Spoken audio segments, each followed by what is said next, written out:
ಏನು ಮಗಳೇ, ಹೇಗಿದೆಯಾ ಕಂದ? ಅರೆ, ಯಾಕೆ ಇಬ್ಬರು ಪೆಚ್ಚಾಗಿದ್ದೀರಿ? Any problem? ಹೌದು ಡ್ಯಾಡಿ, ನಾನು ಗೌಡ್ರ ಹತ್ರ ಏನೋ ಹೇಳಿದೆ, ಅವ್ರು ಆಗಲ್ಲ ಅಂದ್ಬಿಟ್ರು. ಏನು ಹೇಳ್ತಿದ್ಯಮ್ಮ? ನೀನು ಹೇಳಿದ್ದಕ್ಕೆ ಅಳಿಯಂದ್ರೆ ಆಗಲ್ಲ ಅಂದ್ರ? ನೋ ನೋ, ಇಂಪಾಸಿಬಲ್, ನಾನು ನಂಬಲ್ಲ. ಏನು ಅಳಿಯಂದ್ರೆ? ಅಯ್ಯಯ್ಯೋ, ಹಂಗೆಲ್ಲ ಏನೂ ಇಲ್ಲ ಮವ. ಅದು ಹಟ್ಟಿಲಿ ಅಪ್ಪಯ್ಯ ಒಬ್ಬರೇ ಇದ್ದರು. ಅದಕ್ಕೆ ಇಂದೂ ಮಹೇಶನು ಊರಿಗೆ ಕಳಿಸ್ಬಿಡು ಅಂತ ಐಸು ಮೇಡಮ್ ಅವ್ರು ಹೇಳಿದ್ರು. ನಾನು ಹೋಗಿ ಅವ್ರಿಗೆ ಹೇಳ್ದೆ, ಆದರೆ ಅವ್ರು ಹೋಗೋಕ್ಕಿಲ್ಲ ಅಂತ ಅಳ್ತಾ ಕೂತವ್ರೆ. ನಾನು ತಾನೇ ಏನು ಮಾಡಲಿ ಮಮ್ಮಿ?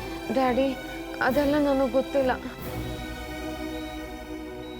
ಡ್ಯಾಡಿ, ಇವ್ರಿಗೆ ಆ ಕೆಲಸ ಮಾಡೋಕ್ಕಾಗಲ್ಲ ಅಂದರೆ ನೀವಾದರೂ ಮಾಡಲೇಬೇಕು. ನನಗೋಸ್ಕರ ಈ ಕೆಲಸ ಮಾಡ್ತೀರಾ?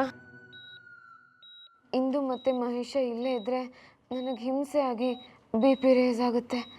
ನೀವೇ ಹೇಗಾದರೂ ಮಾತಾಡಿ ಅವ್ರನ್ನ ಇಲ್ಲಿಂದ ಕಳಿಸ್ಬಿಡಿ ಪ್ಲೀಸ್ ಡ್ಯಾಡಿ. ಹೌದೌದು, ನಮ್ಮ ಐಶು ಯಾವತ್ತೂ ಯಾರಿಗೂ ತೊಂದರೆ ಕೊಟ್ಟವಳಲ್ಲ ಅಲ್ಲಿ ಅಂದರೆ.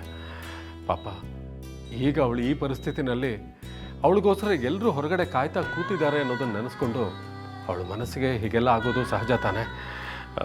ದಯವಿಟ್ಟು ನೀವೇ ಅವ್ರನ್ನೆಲ್ಲ ಕಳಿಸ್ಬಿಡಿ ಅಲ್ಲಿ ಅಂದರೆ. ಡ್ಯಾಡಿ, ಅವರಿಂದ ಆಗಲ್ಲ ಅಂದಿದ್ದಕ್ಕೆ ತಾನೇ ನಿಮಗೆ ಹೇಳಿದ್ದು. ನೀವು ಮತ್ತೆ ಅವ್ರಿಗೆ ಹೇಳ್ತಾ ಇದ್ದೀರಲ್ಲ. ಕೂಲ್ ಕೂಲ್, ನಾನೇ ಮಾತಾಡ್ತೀನಿ. ಬರೀ ಮಾತಾಡೋದೇನು, ನಾನೇ ಅವ್ರನ್ನ ಕಳಿಸ್ಬಿಡ್ತೀನಿ ಬಿಡು. ಒಟ್ಟಿನಲ್ಲಿ ನಮ್ಮ ಮಗಳು ಸಮಾಧಾನವಾಗಿದ್ದರೆ ಅಷ್ಟೇ ಸಾಕು. ಅದಕ್ಕಿಂತ ಹೆಚ್ಚಾಗಿ ಪೇಷಂಟ್ಗೆ ಯಾವುದೇ ಥರ ಡಿಸ್ಟರ್ಬೆನ್ಸ್ ಆಗದೆ ಇರೋ ಥರ ನೋಡ್ಕೊಳ್ಳೋದು ನಮ್ಮ ಮೊದಲನೇ ಕರ್ತವ್ಯ ಅಲ್ವಾ?